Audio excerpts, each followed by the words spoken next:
Welcome to Identify Beyond the 12 Steps. My name's Jacob Boker. I'm here with Austin Bush. Today we're going to be talking about Identified Beyond the 12 Steps, Week 1. So hopefully you guys have already read Week 1's story. What we're going to do is go over the topics with you right now.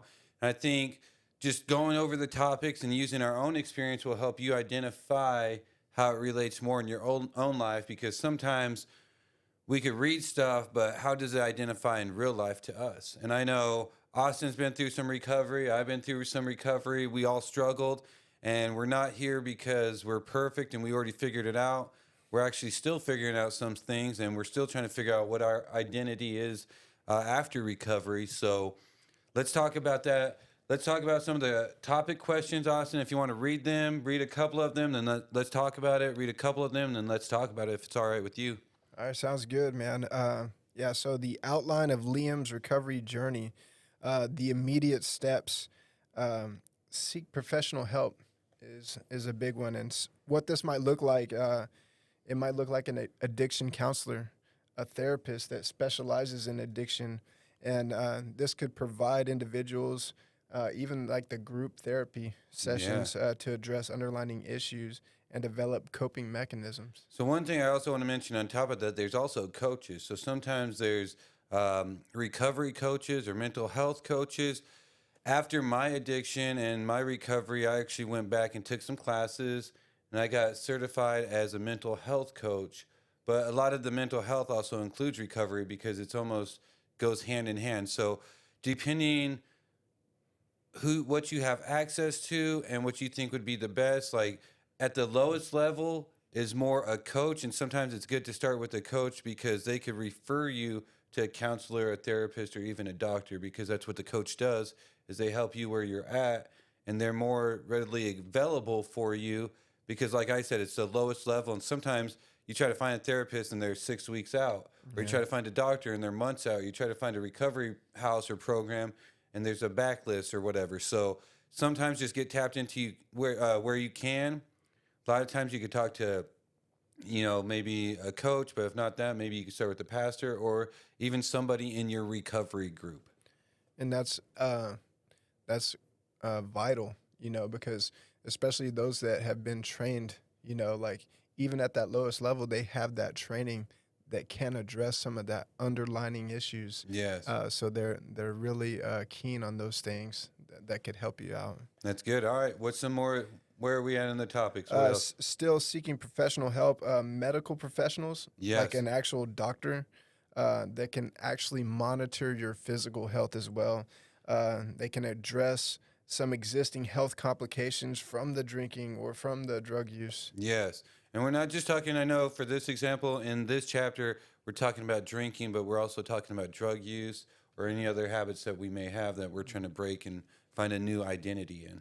Yeah, because when you think about it, like the doctors can actually help you find something that might even affect your mental stability or might even affect how you do recovery and what the actual recovery process might look like to extend that to help you have a better quality of life.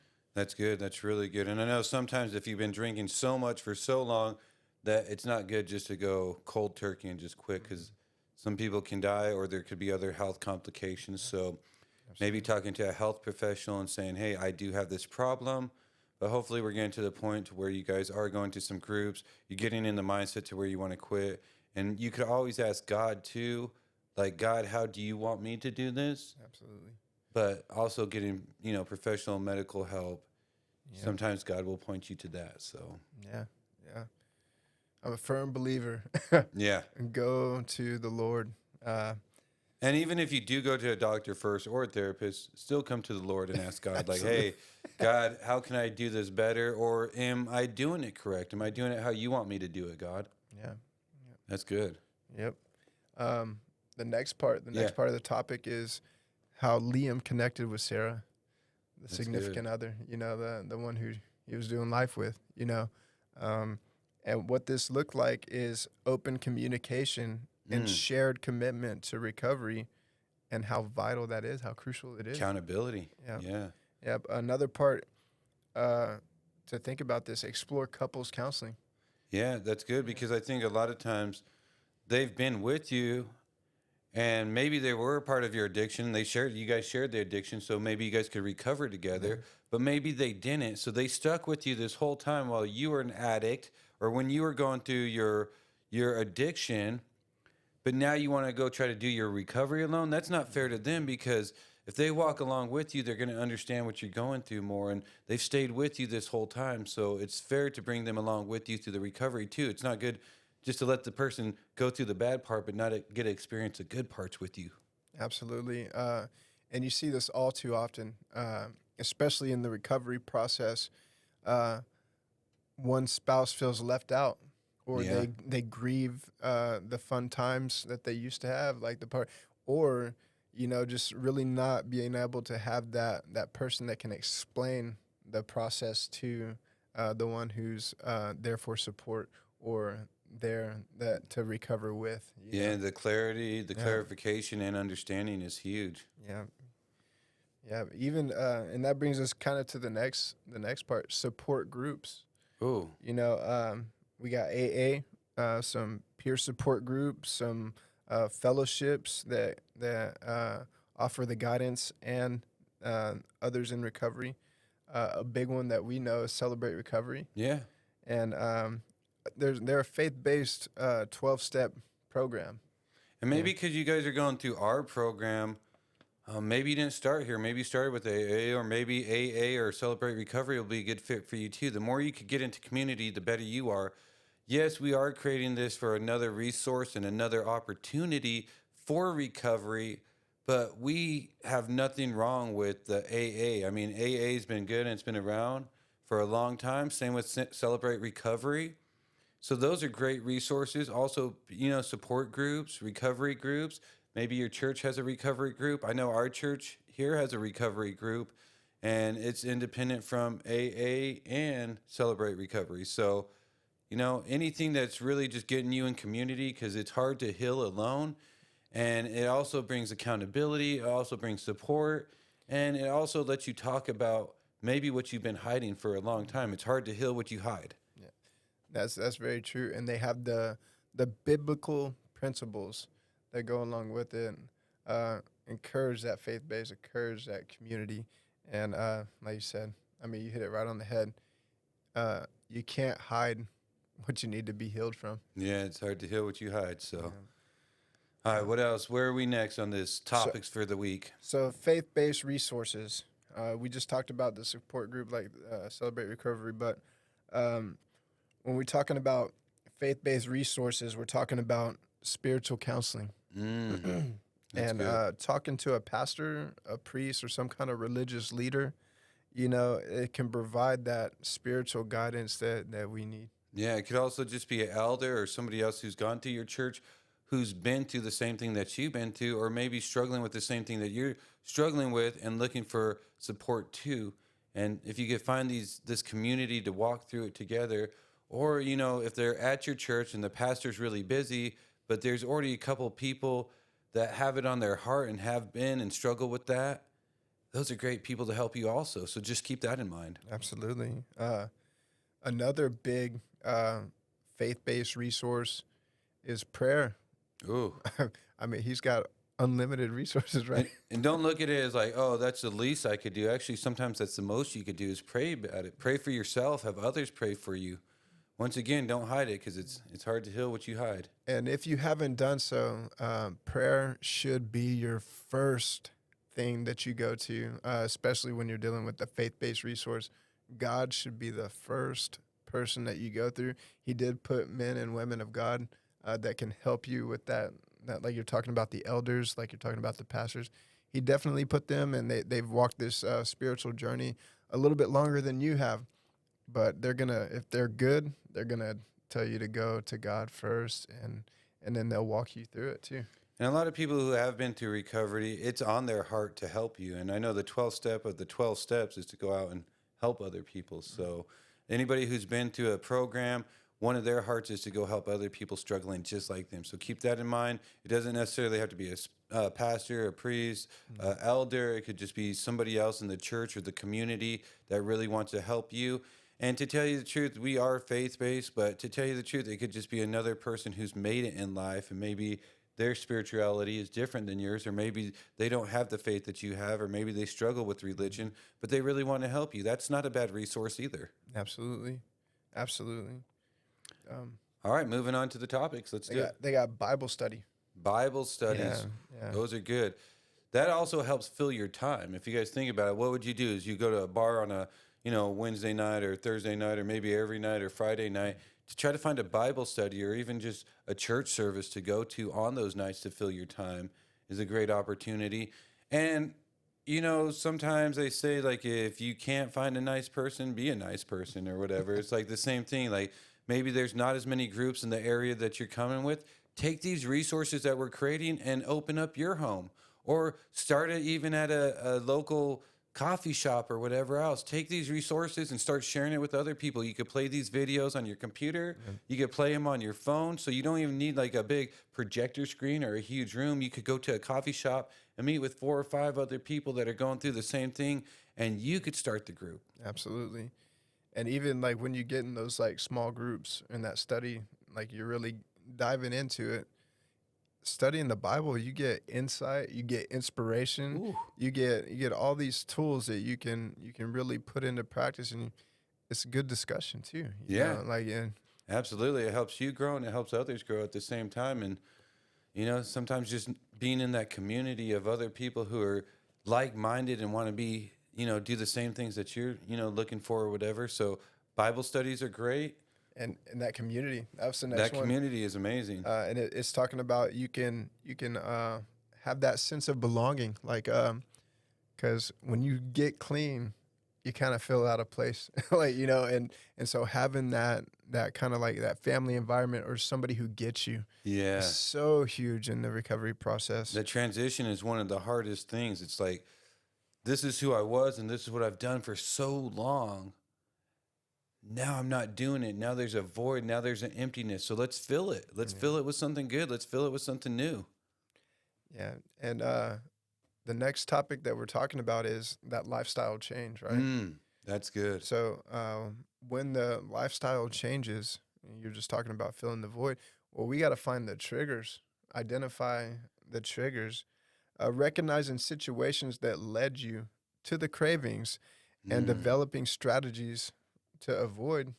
that's good. What's a strategy? I mean, a lot of times, if you want to grow in life, you come up with a strategy. If you want to build a business, you come up with a business strategy. If you want to gain more money, you're going to go to classes and, you know, take financial education and maybe even go to school. So you have a strategy, even if you maybe not sat down and said, hey, I have a strategy for this. You've done your research, you've looked into it, then you've taken a step to it. It's the same thing as strategy is. Yeah.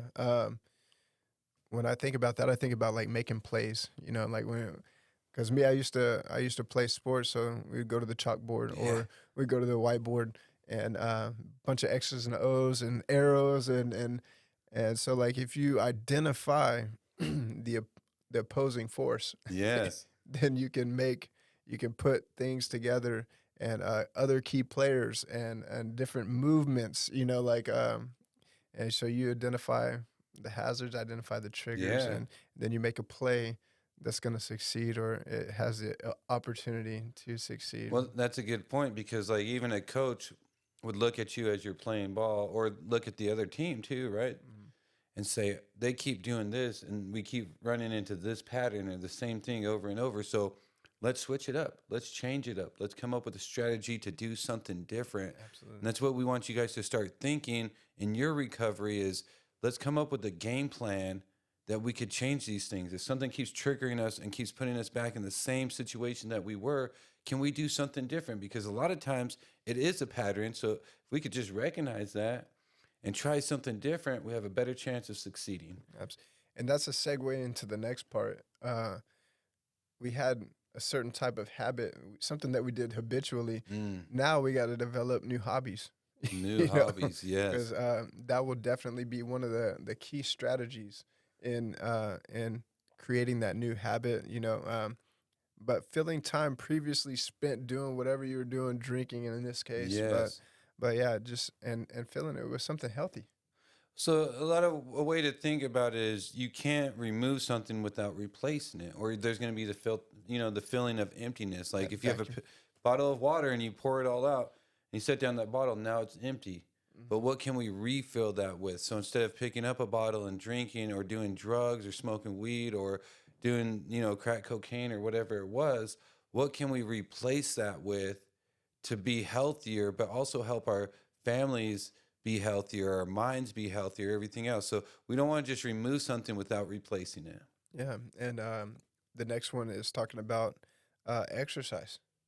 That's really good. Yeah, it's I mean, new hobbies. You got different things that you could do, different kind of activities, but Yeah. a big one that will actually help and help produce more life in your is exercise, man. And that just gets you out and it helps clear your mind too. And exercise doesn't have to be going to the gym. A lot of times people think just going to the gym or doing this hardcore workout. You could start doing things. I like to look at it as like a multi action, right? Like, how can I get a workout but also have peace and joy? How can I get a workout but also get healthy or come up with a new habit, right? So instead of just looking at it as linear, as just one way of what it is, how can we have multi actions with that? And for me, when I first started workout after recovery and after my addictions and stuff, it was actually riding bikes. I enjoyed riding bikes. I didn't like going to the gym. First one, I kind of felt a little intimidated. I'm not going to lie. I haven't done it for so long, and then all these guys are just super buff and super strong. I'm like, dude, like I just want to do something that brings me some peace. So I would get outdoors, right, and then I'd ride my bike. So I'd have be in nature and getting exercise. So I was riding a bike, and then I also realized I like swimming. So then I go swim. Ooh, But then what yeah, I realized is, what time of day was I doing it? So I was exercising and getting healthy, and I was also being able to ride a bike, which brought me peace and helped my mind calm. But then what else is I realized if I rode at a certain time, I was riding during sunset. So now I got to enjoy the sunset. Or if I was swimming in the sunset. It's like, whoa, this is a whole different type of peace. Also, I did canoeing. I love canoeing and rowing.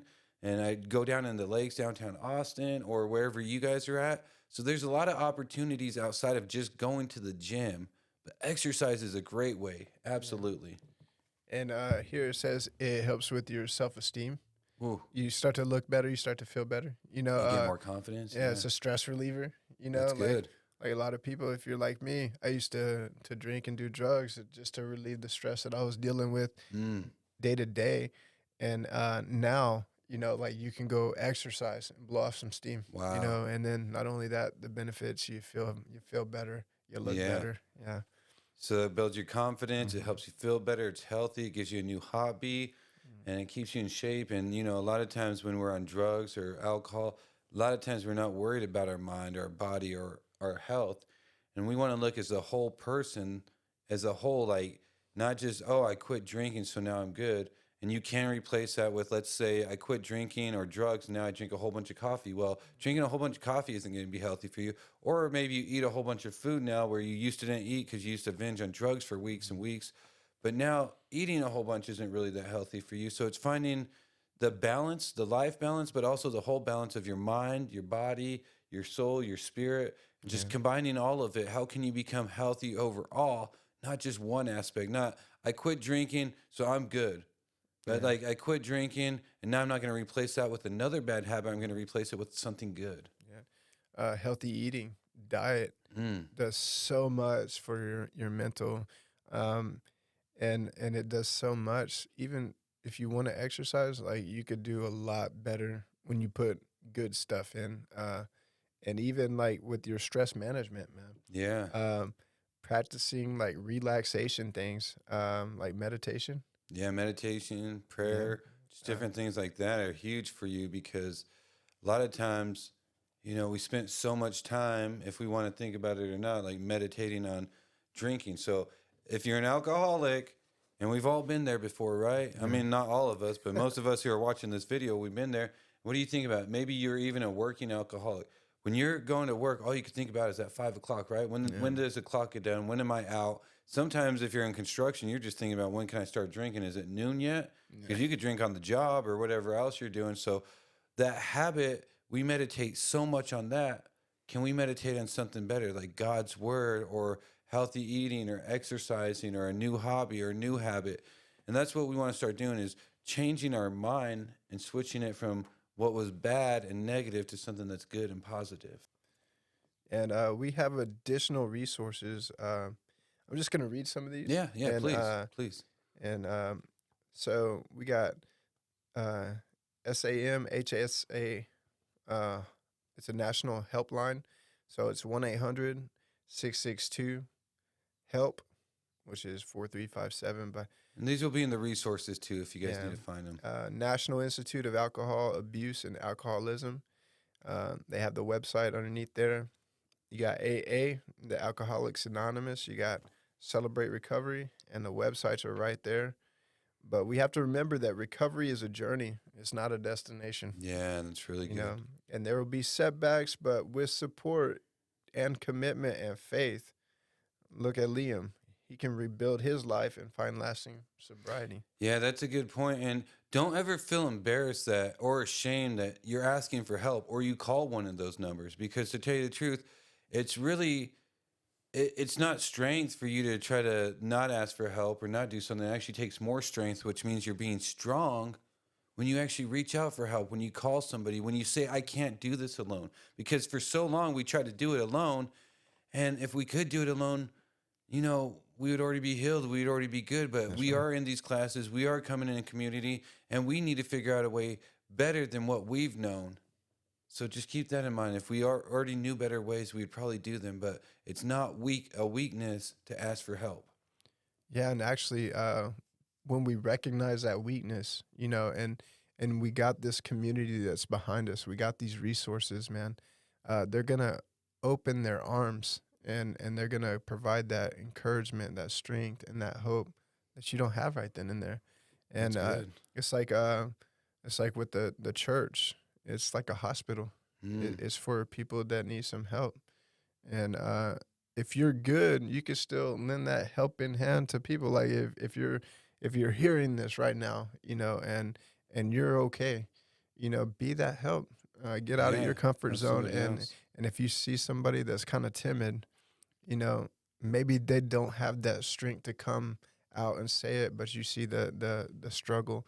Uh, don't hesitate to reach out and just make that initial contact. Hey, what's going on? And maybe break the ice. And if you're one of the ones that need that help, like my brother was saying here, is like it's the strongest thing when you feel that weak to just say I'm weak. Yeah. you know, uh, and we gotta, like I just really want to push getting out of that fear of asking, because there's so much healing that could happen. There's so much life that could be experienced. That's Uh, good. I like how you said that too. It's like when we identify or recognize our weakness, it's an opportunity to make it our strength. yeah, And it's not just our strength, it could be strength for other people. It could be strength for people in the community. It could be strength for our family. It could be strength for another person struggling just like you're struggling or struggling worse, like how you were struggling. So if we could recognize our weakness, it gives us an opportunity to turn it into a strength. I like that. and I noticed and it reminds me of when Jesus said, um, when you're weak, I'm strong in Mm, you. that's good. When we're weak, it's an opportunity to experience God. It's an opportunity to experience healing. Yeah. like I'm just like, man. I know for me, for so long, and my pride got in the way, and I always Oh thought that God. I got this, I could do it. It's just one more week, one more time, one more thing. And really, at the beginning of it, I mean, at the end of the day, it wasn't one more time. It wasn't just a little bit more money. It wasn't one more thing, one more time. It was I was weak, and I couldn't do it by myself. It's just another excuse, and my pride getting in the way. So don't think just because you ask for help, it makes you weak. Yeah, yeah, that's I like that. good. There's a note here. It says, "This is just a general outline, and the specific resources and strategies that are most helpful for Liam will depend on his individual preferences. It is important to seek professional guidance and personalize this plan accordingly. It's also important to remember that God often works in mysterious ways, Mm, and we can't always predict how He will use difficult situations. However, here are some potential ways He could use Liam's journey with addiction for good. I think this is good. Let's read about some of those because I think it gives us the opportunity to look at our own lives and see how we could be Liam. Yeah. Because I know for a long time I was Liam. Yeah, and one of the questions right here that's posed that it really kind of strikes home is like God knew, Mm, and God still has a way. You know what I yeah, mean? Like He knew that I would be in this addiction, and He's still so good that yeah, He can work in a mysterious way to turn this around for and be used for good, man. Like it poses that, like sometimes you think about like why did I have to go, like or why do I have to go through this? but but when we realize that God's gonna use this for good, like Mm, it kind of it sparks that hope. You know what I mean? yeah. I don't know. I like that you said that because a lot of times, we think, well, why did we go through this? It's just hurt and pain. And it wasn't a surprise to God. It wasn't like, oh man, here you go again, messing up. It's like God could use there's that Bible verse that God could use all things together for the good of the Good. people that love him. The only thing it doesn't say is right now or tomorrow. Sometimes it takes time Hmm. for you to find that purpose inside of what you're doing and allowing God too, because I know my Yeah. pride prevented God for so long. He gave us free will. He's not going to force me to do something. But once I figured that out, like, oh, wow, there is a purpose in all of this, Yeah. then it allows him to turn it around and use it together for the good of all the people, not just me, because that's what I look for is together, for me and now. Like, that's what I want. Instant gratification for me and now is what I want. Yeah. But the Bible verse doesn't say that. No, not at all. That's good. Yeah, that That's is good. good. So, here's a personal transformation. So, Liam's recovery could inspire others. Um, his story of the overcoming the addiction could become a beacon of hope for others struggling with similar issues. He could share his experiences in support groups, churches, or even write a book or create a blog. Mm. Well, honestly, that's what we've been doing here. These resources that we're creating now are from our own experiences. The Mhm. book, even us getting on the video now, we didn't choose people that never had struggled with addiction. We didn't choose people that were perfect. Even Austin, when he was coming into the studio, he's like, "Should I wear a hat? Should I take it off? Should I?" I'm like, man, just be you. That's what Yeah, we want people to see is the authentic you because that's who they're going to relate with. yeah, The suit and tie they're not going to relate with because they're going to think that person has never struggled. yeah, We've came out of recovery ourselves. We struggle with recovery. I have a 24-year-old son that is in a mental health hospital and he struggled with recovery too. It wasn't just my personal journey, it became my family's journey. yeah, So that's something to think about is it's lived experience, which sometimes, we think that we have to be perfect or we have to wear this facade or if we go to church, we have to wear our best suit, right? yeah. Well, what we're asking you guys to do is just be honest with yourself because it's hard to heal what you hide. That's right. And you'll bleed on others. Ooh, yeah. Hurt people hurt Yeah, people. man. Uh, yeah. So yeah, being that beacon, man. Uh, it was so refreshing to me when I found out that some of the leaders in a church that I went through the exact same thing that I went through. Mm, They experienced and what they even the lingo that they use, I could relate to. yeah. Like it created that connection and that family bond like almost instantly. And so like it actually helped me to recover. So like getting in there and sharing your experience, your strength and your hope, Yeah, it's good. that's man, give back what Even you got. sharing your weaknesses. I Yeah, mean, hey, just put them out there because you never know who could really help. And absolutely. it's good. Um, Really good. Also, it says that Liam's relationship with God uh, could deepen. Mm, So when we're facing his flaws and seeking help could lead Liam to deeper connection with God. He might experience the power of God's grace and forgiveness, leading to a wow. stronger faith and a more fulfilling life. Mm, Man, I can experience that relate. forgiveness. I can relate, man. Yeah, I think a lot of times once we've been in addiction for so long, we say, how could God ever use us? How can he forgive me for all the things that I've ever done? But realizing that maybe man can't forgive you or can't forgive you about all the things, but God could forgive you. Oh man. And a lot of times that forgiveness is for you inside, because if you hold that stuff in, it's going to kill you. Yeah, just growing into his love, man, and that forgiveness, like knowing that you can come to him with anything. And even, because life happens, Yeah. like it might not be it could be just something different, like and anything that's just like not right, and being able to experience that different side of his love, of his character, of who he is, man, and just growing deeper in that, man. Yeah. It's And that's just realizing that God even has a purpose for you through your recovery and after your recovery. I mean, that's a huge thing, because so like Adam and Eve, the first thing they did is, like, I feel like a lot of times when we sin against God, first thing we want to do is go hide and yeah, realize God doesn't want you to hide. He has something for you. He has a purpose for you. yeah. And just run into him.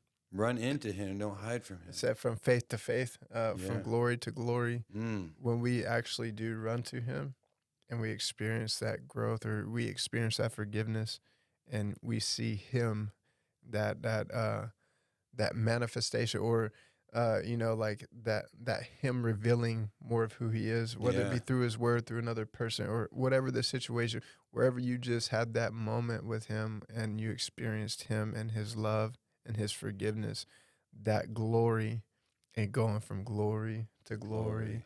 and just doing life with God, like, and it totally deepens, like it gets sweeter. It gets sweeter. Yeah. But, um, another thing he says right here, says Liam's family could be strengthened. The family unit be Mhm. strengthened from it. Wow. So by addressing his addiction and prioritizing his family, Liam could rebuild trust and create a healthier, more loving environment for his wife and his Mm. children. Yeah. Once you start just flourishing in your recovery and forgiveness and being able to forgive yourself and realizing that your family loves you, that's why they've stuck with you this whole time, and that God has a purpose for you, it kind of restores everything, it renews everything. And it's like, wow, to see God do that. And you see it. And my thing was, I always thought it could happen for other people. Yeah. It's easy to think it could happen for other people, but what about you? Yeah. But what about you? That's the thing, is God has it for you too, to restore your family, um, to restore the years that the locusts had destroyed, or Man. like. I'm telling you, and I speak from personal experience. Like, my drug addiction and my drinking destroyed my family. Mm, Um, Once I got clean, and it was lasting, like, yeah. and God was making himself more real in my life. He started to restore those relationships. I shared my experience. I didn't go too in depth for my children, and but I did share some stuff with them, and it really opened their eyes too. And it actually created a restoration and a bond with my kids, not only with me, but they actually saw like how God was real. Uh, Mm, so like the restoration and the strengthening in our relationship, but it also led them to a relationship with God. that's good. That's really good. I mean, with my older son, he didn't know that I'd be in the garage smoking weed every day. And eventually, once I was able to quit, that's one of the first things I told him. Is I was like, look, our family has a problem. Like, it's genetically, like, our parents like to smoke or drink or do these things, and we have habits, and like, it's easy to get into them, but it's hard to quit. I was like, whatever you do, don't start drinking, don't start smoking, because once you do, you're going to take 30 years or whatever, 40 years to get over all this. And then how much time has been stolen, how much money has been wasted, how much love has been, just stole from you and your family. So I went and just told my son, because I needed him to know, like, look, this runs in our family, and if you do it, this is what's going to happen. Yeah. And unfortunately, um, my older son got into it. I don't think my habit or my addiction was necessarily because of his addiction. It was different. He liked a lot of the harder stuff, and I was more like I'll hide my stuff. But I was always working all the time, so it Mhm. wasn't like I was around as much. But he picked up his own habits. But his uncle got him into a lot of that, Mhm. and his mom's side of the family was into a lot of the same things that he got into. And if we would have just told him when he was younger, like, look, just be aware of this. We get to help build it, but we try to hide it because we want to do it, right? So we hide the things, we Yeah. hide our habits, we don't talk about it. And how are we going to go tell somebody else about it when we struggle with it ourselves? Yeah. So the first thing I did is just break free from it. And I went and told my son, I was like, look, we struggle with this. If you do it, it's going to be a problem for you. So Yeah. And that's hard to talk about and hard to admit. So hopefully it's helping you guys. That's my weakness. I want to hide it. yeah. I want to say, I want to pretend like I have it all together. We have this ministry. We're creating these videos and we're perfect people. But the truth of the matter is, I'm not. I've failed so many times. But maybe if I could share my weakness, maybe it'd help you guys grow strong. Yeah. And we encourage you to do the same thing. Sharing your weakness with your loved ones, Yeah. or practicing on people that aren't your loved ones, like people that you're not gonna, so you can get it right. Or, just, I noticed that the more that I share what I went through and what got me out, Yeah. um, I also healed, but Mm. it's more for them to experience something, like, and that's where we got. I made my own decisions, like, even though it kind of ran in the family, Yeah. like, uh, I didn't.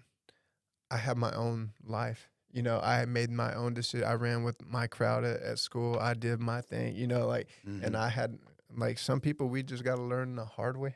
Like, We have our own style of yeah, doing we, it we too. we got our own. We got our own, and I can't rely on other people's faith, or I can't rely on other people. But I know that the same hope, the Yeah. same. I know that, and just sharing that could encourage or create that hope in somebody else, and, like, just, like, really going after it. And so do share your faith, Yeah. share it, and know that it's not the end.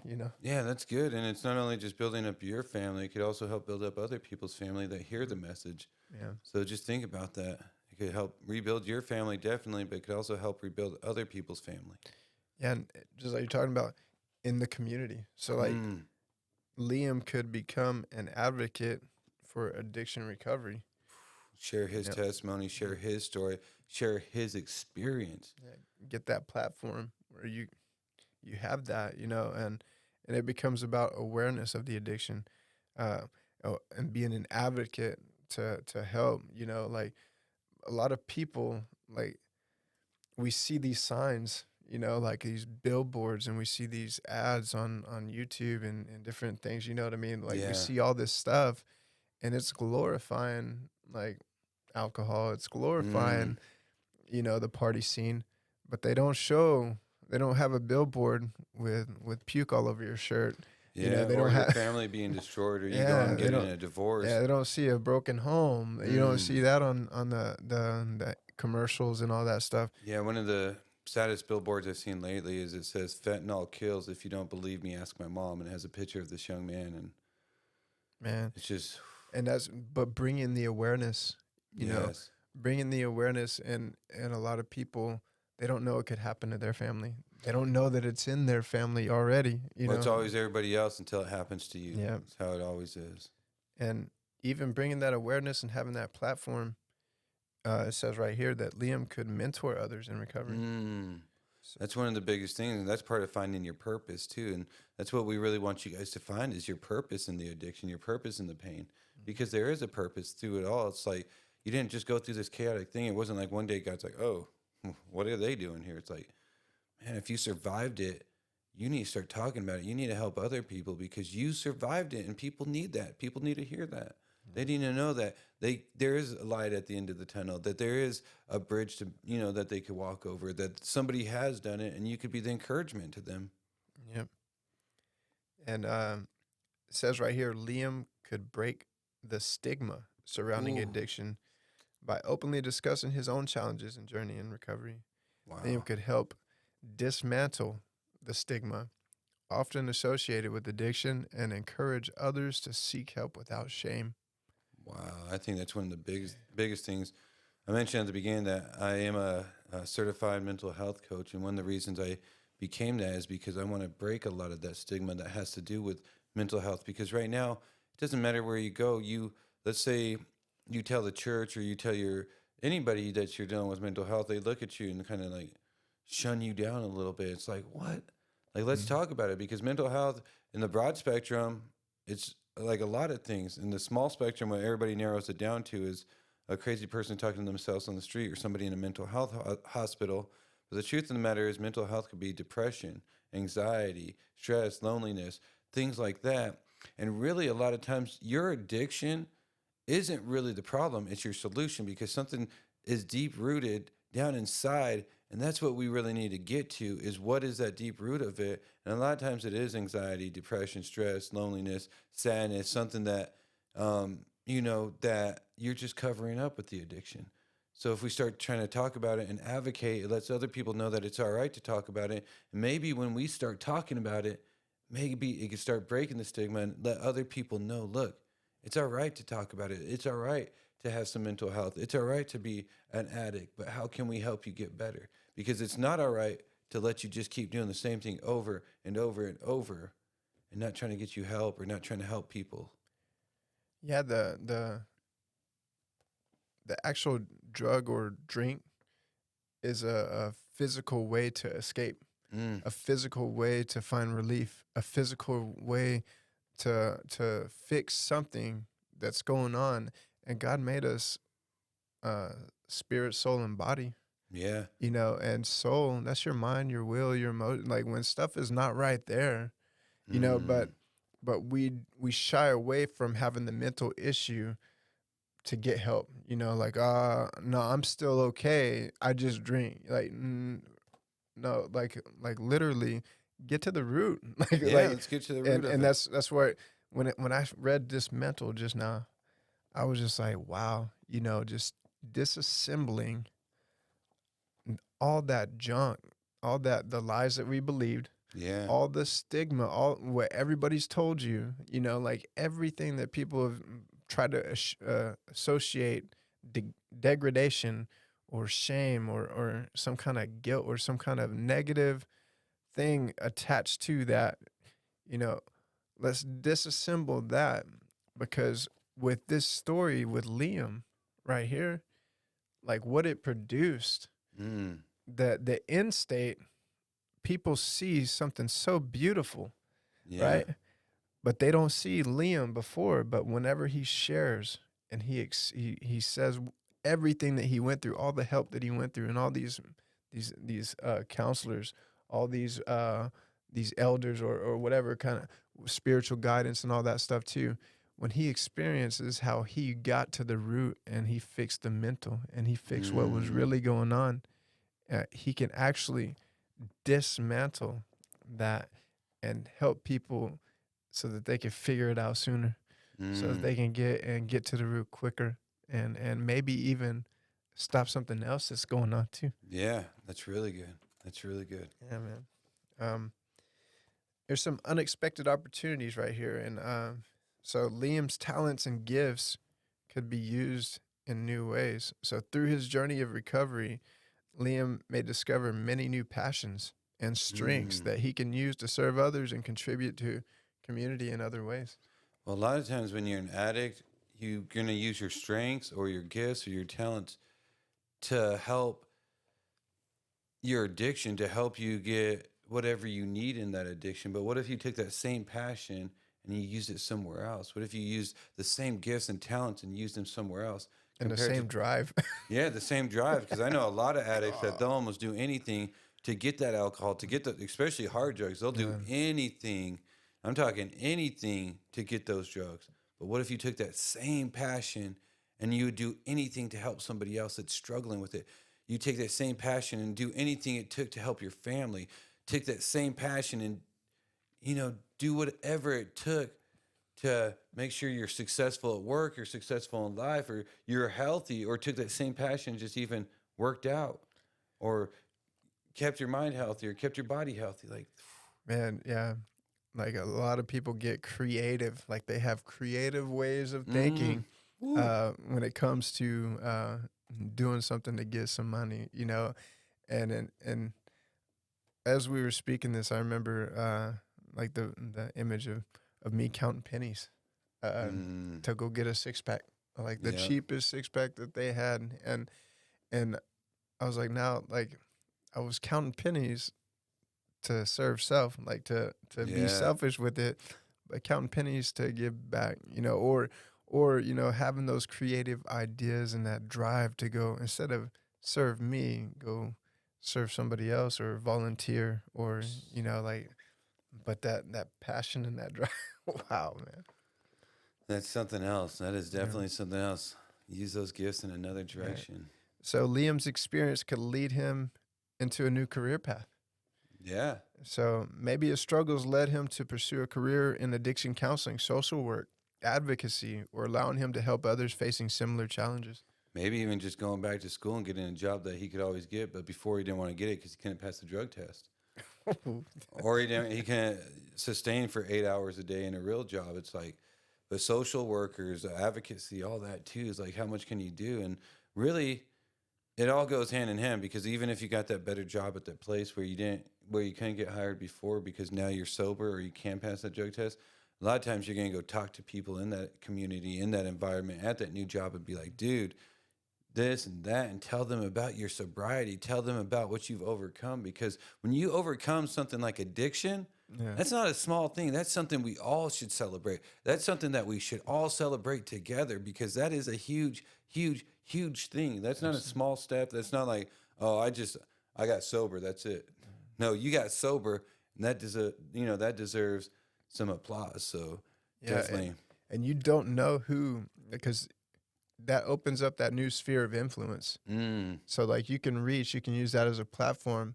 So, you don't know who in that scenario could help. It could be that CEO, or maybe that CEO has a son, but you got other resources. You know what I'm saying? Like, you could yeah. open up so many different new possibilities. And not only, man, I just had a baby girl, and mm, we got moved from the operating table because my wife had a C-section. yeah. We got moved to an operating table, and we were under like little observation, like with the mommy recovering and stuff. So we got moved to a different room, but this nurse, man, was there with us, and it came up like because I'm 5 years sober, my wife's about to be 6 years sober, Oh, that's good. and Praise we had God. an opportunity to share our experience, strength, and hope, and our faith with this nurse. And she's like, I knew Mm. there was a reason why we were talking about this. She's like, my brother, man, he's struggling. He keeps on going back to the streets, and he comes back and he comes back to the street. And we had to, so we were able to just share that stuff, and it gave her strength. It gave her, I mean, Hope. Yeah. she had hope leaving that, but you never know, what, You never know what God could do or what you could do just with your testimony. I mean, just us being here today sharing. Think yeah, about that. That's what your sobriety has done is man, you're here today sharing because of that. yeah. And think about how many people this could reach and how many people this could help. That's something that, when you're probably just barely getting sober, you never thought like, oh, I'm going to be on making some videos to help other people. Like Man, that's mind blowing, man. I and if you would have told me this, like, Yeah. I'd be like, you are crazy. What are you drinking? Yeah. I thought I was on drugs, but dang. Yeah. Yeah. Man, we were just talking about this a little bit before the podcast, because I've been journaling a little bit, but it says right here, it says, Liam's story could inspire creative works of art. And your book, you give a little space to, Yeah. so like I was sitting there and I was journaling and just doodling, and I noticed that I was getting a lot from just doodling every day. Well, it's crazy because I have this friend Missy, and she's an artist, right? And she always like will paint or draw stuff. And she made this painting. She's never seen my older son that's in a mental health hospital, and she does like prophetic painting. So she'll Oh like wow. let God talk to her, and then she'll paint whatever she's seeing or feeling. She painted this picture, and I looked at it. I was like, dude, this looks just like my son. I put it in my bathroom, right? And my younger kids walked by and like, oh, that's Michael. I was like, yeah, that's Michael. Like that's how much it looked like. But she has never seen him before. Glory to God.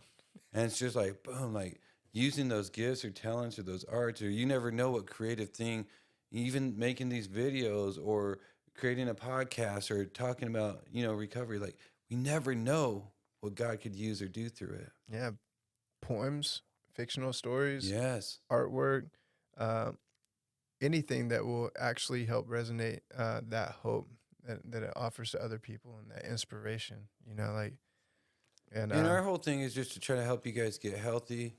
Um, we use faith based, but also at the same time, like your art, maybe you're just coming out of recovery, and maybe everything you draw or write isn't about Jesus. Maybe you're still struggling. Maybe you're still cussing.